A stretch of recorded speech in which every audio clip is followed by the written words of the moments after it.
Hi guys, welcome back to my channel. In this video, I am talking about The Woman in White by Wilkie Collins. So this is a novel from the Victorian era that was like wildly popular in its time. It was originally published in serial in a publication owned by Charles Dickens, who was a friend of Wilkie Collins and a big champion of this book. And as it was being published serially, like people were really obsessed with it. They'd line up and wait for the next issue. And when the novel version came out, it seems like everyone was reading it. And The Woman in White is an example of like the commercialization of literature and kind of the turn to that in this time period.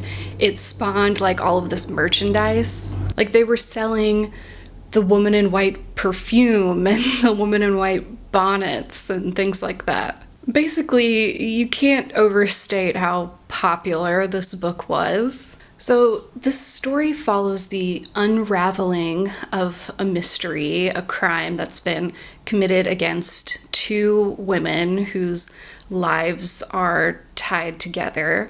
Laura Fairley, an heiress who's been caught in an unhappy marriage, and her doppelganger, Anne Catherick, who is an escapee from an asylum, and the Woman in White.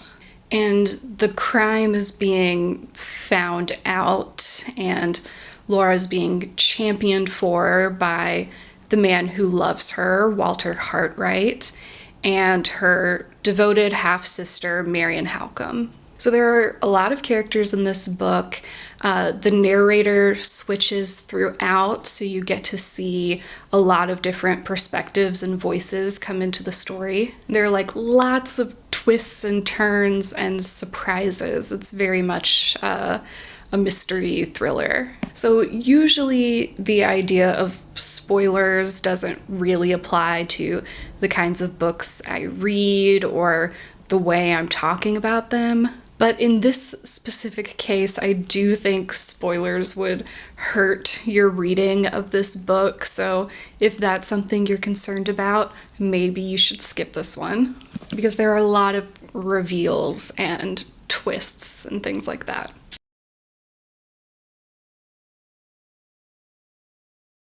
Okay, so The Woman in White is an example, kind of the example of a sensation novel. So this was a really popular kind of book that brought kind of the high drama and the scandal and the life or death stakes of a Gothic novel into the familiar domestic sphere of England. Though the book is made in a lot of ways to induce strong emotion, to induce shock and anxiety, and it certainly did with its contemporary audience. You can see a lot of accounts of people struggling to put the book down. But to be honest, kind of knowing that vaguely going into the book, I expected to appreciate it on like an intellectual literary level, but I didn't really expect to feel the emotional effects in the way that I think a contemporary audience would, which is usually the case when you read like an early example of genre fiction. The tropes have kind of been established and presented to us in so many different ways as modern readers that early examples often feel kind of predictable. But The Woman in White really surprised me because I did feel all of those emotions and the anxiety of it, even as a modern reader. There were moments where I literally like gasped out loud while I was reading, and I just wanted to have somebody to talk to about this book the whole time, and my notes that I was taking while I was reading are just full of me trying to guess what was going to happen next. You know, I would read a really big scene and I just have to keep going because I had to know what was going to happen next. And I felt really invested in these characters and just like worrying over knowing something bad is going to happen, but not knowing how or when or to who. It was really effective on that level. And all the kind of spooky, ghostly kind of elements, really from the woman in white's first appearance of seeming to pop up out of nowhere on the road, they all work really well. You know, there's all these kind of like ghostly moments where the characters feel they're being watched, and you definitely feel their anxiety. So you're just like in constant dread. The villain, Count Fosco, is legitimately very scary and difficult to read. It works on that level, which I wasn't really expecting going into it.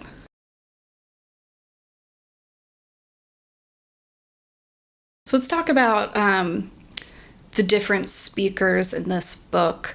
Walter Hartwright is the character that starts and ends our narrative and is kind of compiling all of the stories.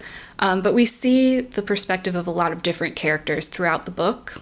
And it's presented as if each character is giving their testimony of this crime that has occurred.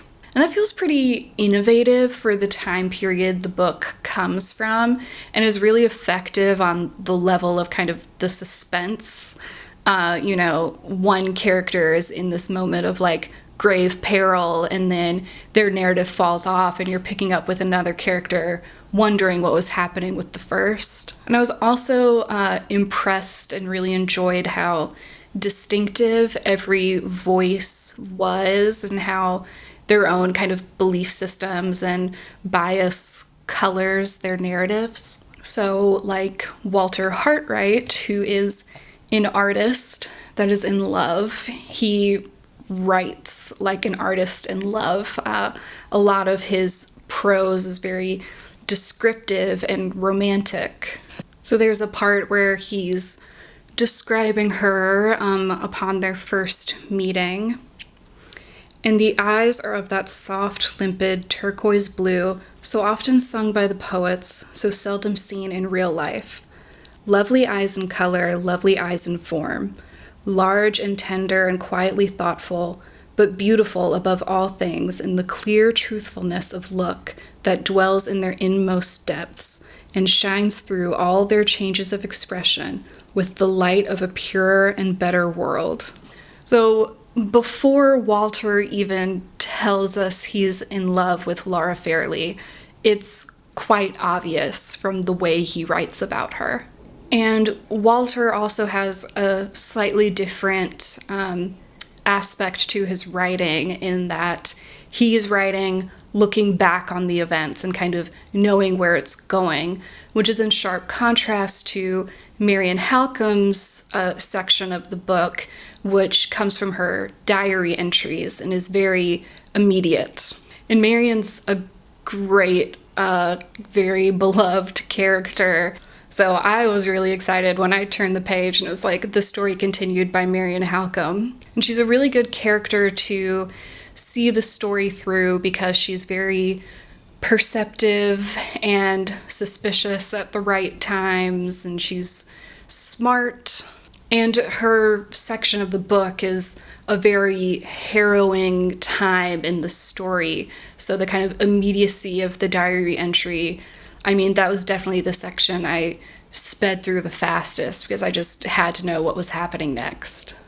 She's very aware of the danger she's in, her and Laura.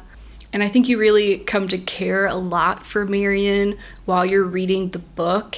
And it was definitely a gasp-worthy kind of moment when she falls too ill to continue her diary, but there's a note included from Count Fosco letting you know that he's read her diary. You know, when we're with a character that we trust probably more than any other character in this book, it was like legitimately scary, his voice inserting himself at that moment and us not knowing what was going to happen to Marion. And Count Fosco, he's such a mystery for much of the book.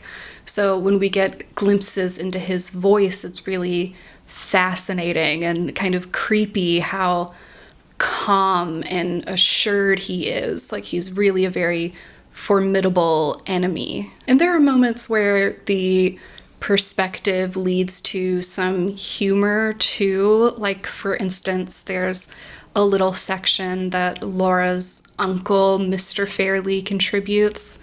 And we've already gotten to know this character from other people's perspectives as being pretty much useless and self-absorbed. And he's always kind of making people walk on eggshells around him and inconvenience themselves for like the sake of his nerves and his kind of invented illness. And there's this like very funny line in his section of the book. I am by nature one of the most easy-tempered creatures that ever lived. I make allowances for everybody and I take offense at nothing. Which, you know, is like the furthest thing from the truth.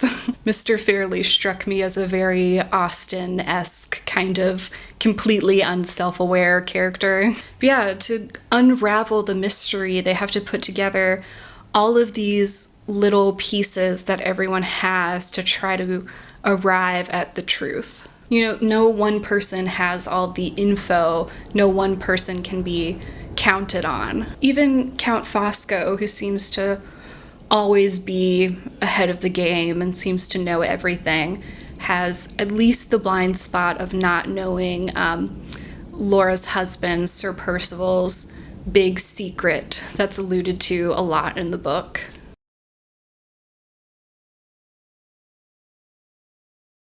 Okay, so let's talk about the position Laura and Marion are in as women and kind of the different ways that their personalities handle that.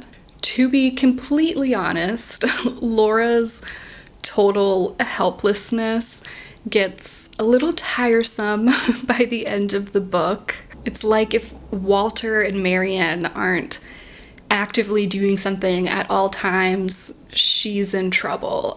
Like, she doesn't even realize a lot of the things they're doing for her because they shield her from a lot of things as if she's a child, which is made all the more difficult to take because Marion, by contrast, is very capable and resolute. She is decidedly more useful. She takes action. She perceives the real threats, you know? But the reality is, even with all of Marion's gifts and her superiority, there's not much either of them can do. They're very vulnerable. There aren't legal protections for women. And there are very real social limits to what Marion is allowed to do. You know, they've been left unprotected by the law and unprotected by their male relatives and associates who are either dead or unwilling and incapable of helping them anyways. So there's no one with any influence to step in on Laura's behalf. Marion is probably the smartest and most capable person in this story, but as, you know, an unmarried woman with no fortune herself, she has no power and influence that she could use to save her sister. She can't protect Laura from the crime happening in the first place.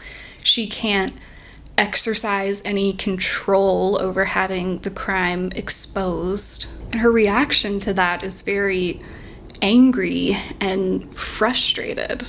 She writes in her diary of Laura, "Who else is left to you? No father, no brother, no living creature but the helpless, useless woman who writes these sad lines and watches by you for the morning, in sorrow that she cannot compose, in doubt that she cannot conquer. Oh, what a trust it is to be placed in that man's hands tomorrow." That man being Sir Percival Glyde, Laura's betrothed, because once they're married, Laura is legally his. She has no rights, no protections. She belongs to her husband, and any break from him would bring shame and scandal onto herself. And Marian, at least, is unwed and has a certain level of freedom that Laura doesn't have. And Laura does go through a lot in this book, so I don't want to be too harsh on her. But you really feel for Marian in her frustration at the helplessness of their position, and the inability for her as a woman to do anything to help her sister, where if she was a brother, she probably could help.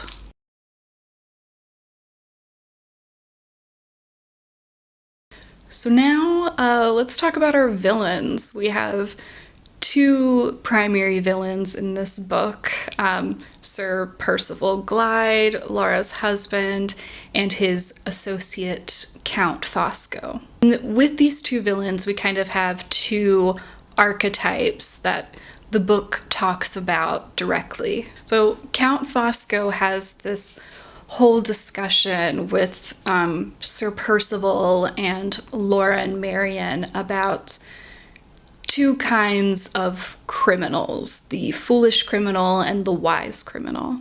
His point being that the wise criminal goes unknown and is never caught and kind of proceeds with caution, and that all the criminals that they may know of are of the foolish kind because they have been caught. And it's pretty clear that Sir Percival falls into the category of a foolish criminal, and Count Fosco considers himself to be the wise one. So Sir Percival is quite obvious in his emotions. He's displaying violence and anger. He's really quick to lash out in a temper. You know, he has this big secret and he's very paranoid about it getting out. He's very reactionary to any kind of perceived threat in that area.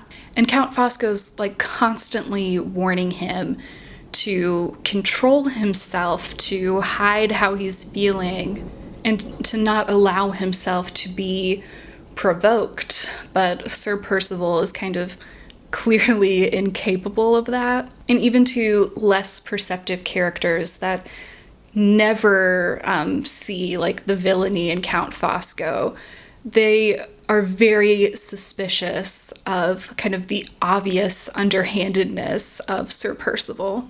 But Count Fosco, he's much more calculated and controlled and very difficult to read. It takes Marian a while to kind of put her finger on him and figure him out, and maybe she doesn't ever 100% understand him. And as the reader, we're on that same journey of trying to understand his motives and trying to line them up with all of his different actions in this book. It's like he's not 100% villainous all the time. It's like he taps into sincerity and tenderness in a way that is both like genuine and sincere, but also serves his motives, and that it makes people not suspect him.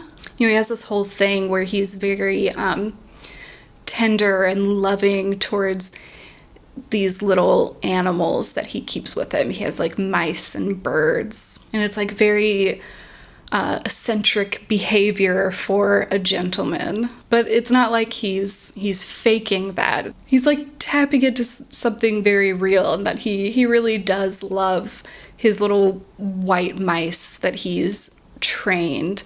But he is also deadly and kind of willing to go to any end. And before there's any evidence or any reason to fear, Marianne kind of has an instinctual dread of him. And then she realizes he's far, far more dangerous of an enemy than Sir Percival, who at the very least can be predicted. And as the book goes on, it's harder and harder to sort out what is real and what isn't with Count Fosco, because he does let some of the truth come out, which makes it kind of harder to find the lies. And he's a really good actor when he needs to be.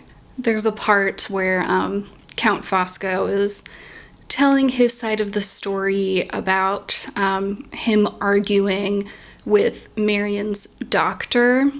And there's this line, "I deferred quarreling with him till it was necessary to quarrel to some purpose." So he kind of wanted, for his emotional reasons, to argue with this doctor, but he had a kind of self-control to wait, and he argued with him at an opportune moment when it would offend the doctor enough to make him leave, getting him as a witness out of the house. And we see something similar in his final confrontation with Walter, where he's being very threatening and scary, and as soon as they kind of reach their agreement of how things will be handled, he's like, "Oh, okay, well, we're done with that now, good show." That kind of emotional control and the way he never says the wrong thing, he's always kind of playing his angle, is really effectively creepy and in sharp contrast to Sir Percival, who kind of always says what he's thinking. And then with these kind of two types of criminality, there's this moral discussion of if crimes sort of out themselves inevitably, or if there's kind of karmic punishment for bad deeds that's inevitable. Count Fosco obviously doesn't believe this and believes that he can outsmart anything like that. But the women, Marianne and Lara, believe that justice will come one way or another, and based on how the book goes, Collins seems to side with them.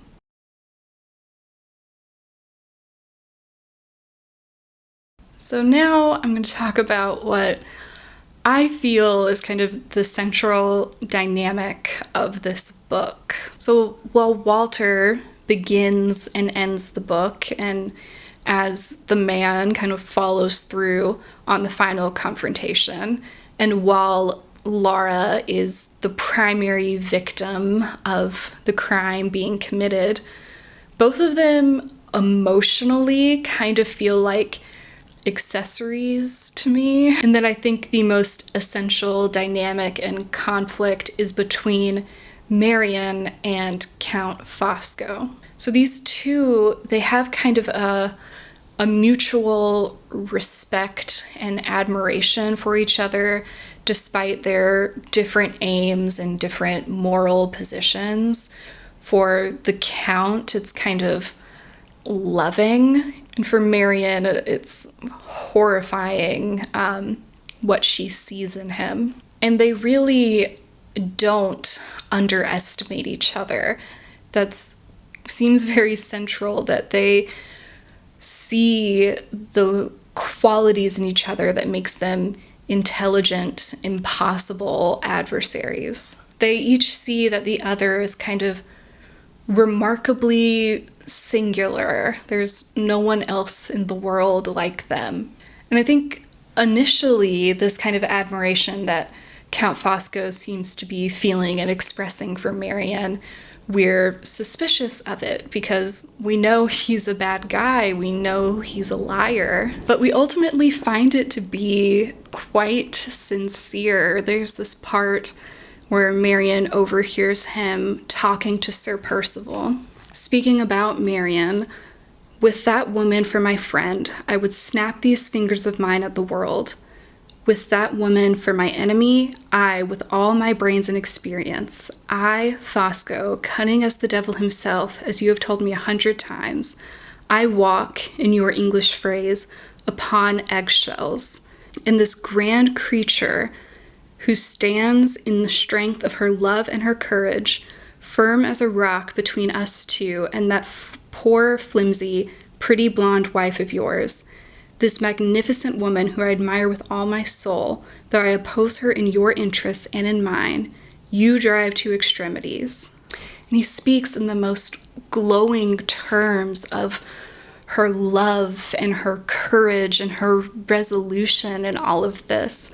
And he sees that she's maybe the one person that he feels is a match for him. Notably, Count Fosco does have a wife who is completely devoted to him and does his bidding entirely. And we see all of this, and it certainly adds some confusion to his actions, because mixed in with his bad intentions for Laura, the monetary gains that he is aiming for there, a lot of what he does is also for the benefit of Marion. You know, when she's sick, he is genuinely trying to get her better, which feels so out of line with a lot of his other actions in this book. You know, he doesn't care for Laura at all.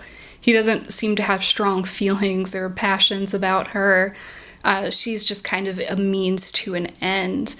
But he is often changing his course from what it would otherwise be for Marion's sake. And he speaks in multiple instances of Marion being in his heart, like he really loves her in some way. And this kind of one inconsistent good in him is his weakness. It's kind of the only place that they can take advantage of so they can free Laura. You know, I mean, it's interesting that we see him going up against Walter and talking about Laura, and it's all very impersonal and practical. It's just like the crimes he's committed is just business, but it's very personal with Marion. She's in his heart. It's very an interesting dynamic at the center of this.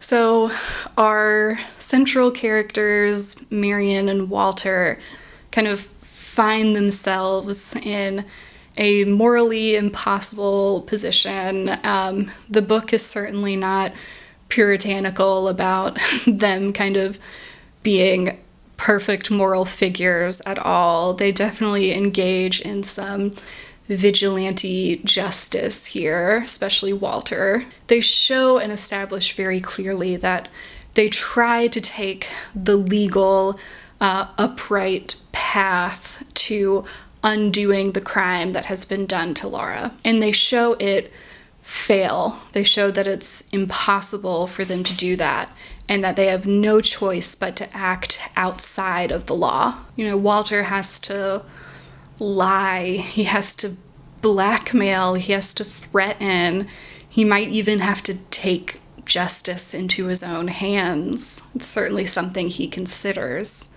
But it's like fate, which is a frequent player in this book, has brought him to that point, and he has no choice. A lot of what happens in this book feels inevitable. You know, this is the path the universe has brought them to, and it's the path he has to take. You know, all the time they spent trying to find the legal ways around it was just stalling. You know, there's this consistent sense that Laura and Marion and Walter are cosmically tied together, and there's nothing that they could have done to have changed the crime or the way things happened after the fact. So Walter's engaging in some things that are not, you know, totally above board for a gentleman, for sure. But this is coming at a time socially, where people are feeling a growing distrust for the systems that operate around their lives. It was like a whole thing in this time period to not trust asylums specifically, because there were all of these stories going around about